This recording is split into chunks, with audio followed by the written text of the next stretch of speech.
Omega Jesus at Alpha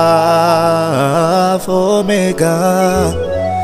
Jalkabaf Duma Jalkabaf Duma at Alpha Omega Jalkabaf Duma Simale motim birai satargama at Alpha Omega Jalkabaf Duma Simale motim birai satargama Ati gudda Ati beka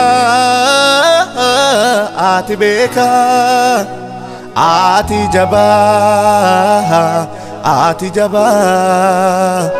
Jabinna kete nun wal birakaba Ati jaba Jabinna ket kamin wal birakaba Ati gudda Ati beka Jesus Ati beka Ati jaba Jabinna kete nun wal birakaba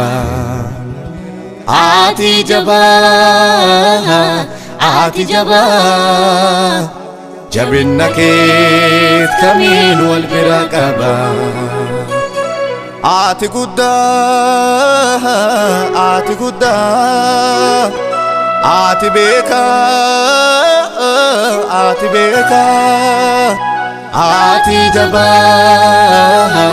Ati jaba Jabinna kete nun wal birakaba Ati jaba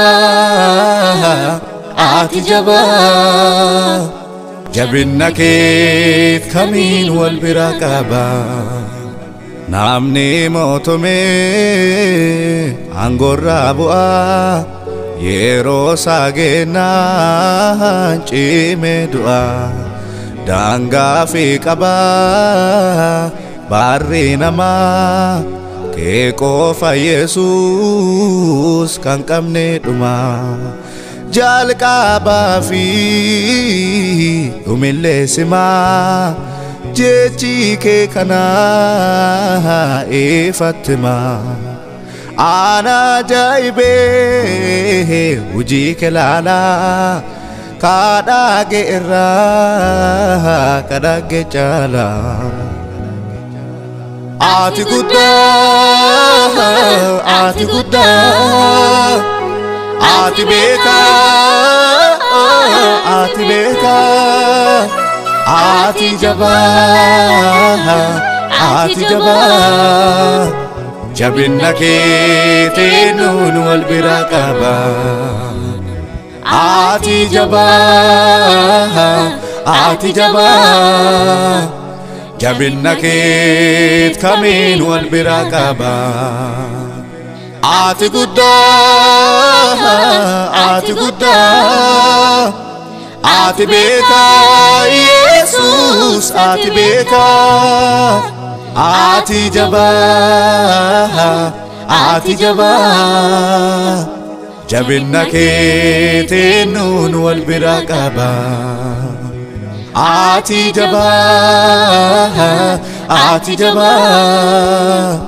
Jabinna ket kamin wal birakaba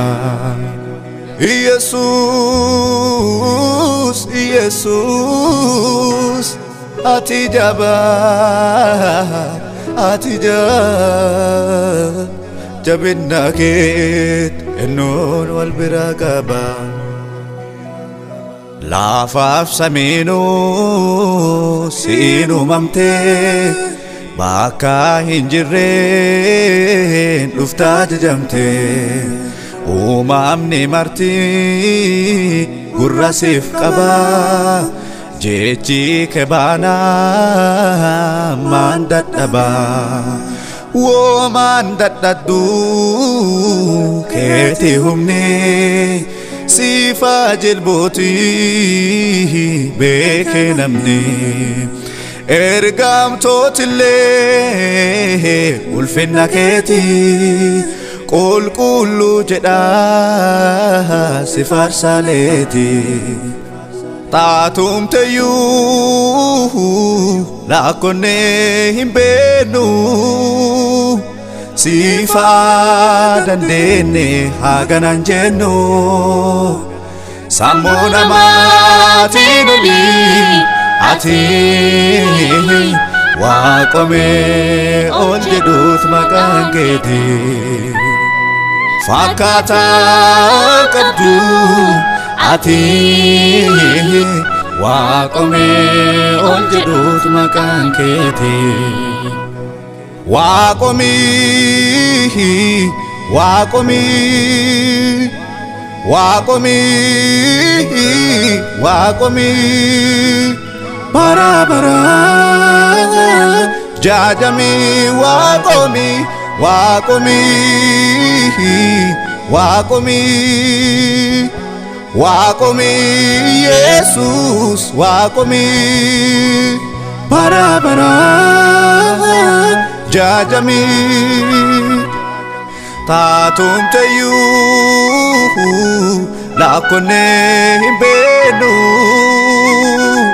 sifa dandene haganan jenno